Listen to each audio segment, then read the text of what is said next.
So lastly, for our picnic, we need a little dessert, a little sweet.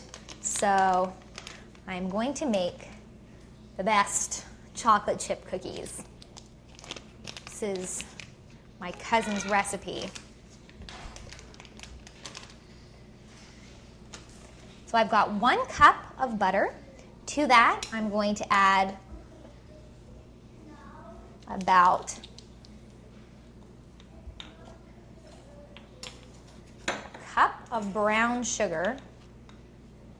The brown sugar is what makes the cookies chewy, and another 1/2 cup of white sugar is what makes the edges crispy. So this mixer is very strong.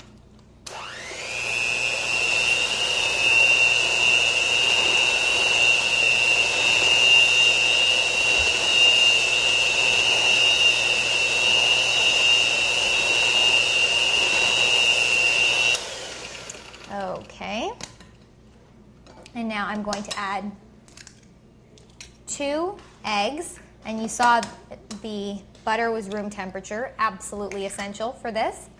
2 eggs also at room temperature, and going to add, it's Tahitian vanilla, 2 teaspoons.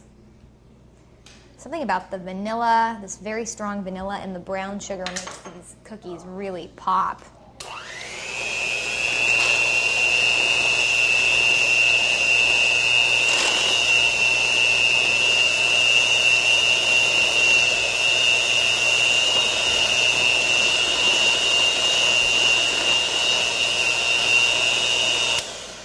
Okay, that is creamed, and now we will add the dry ingredients.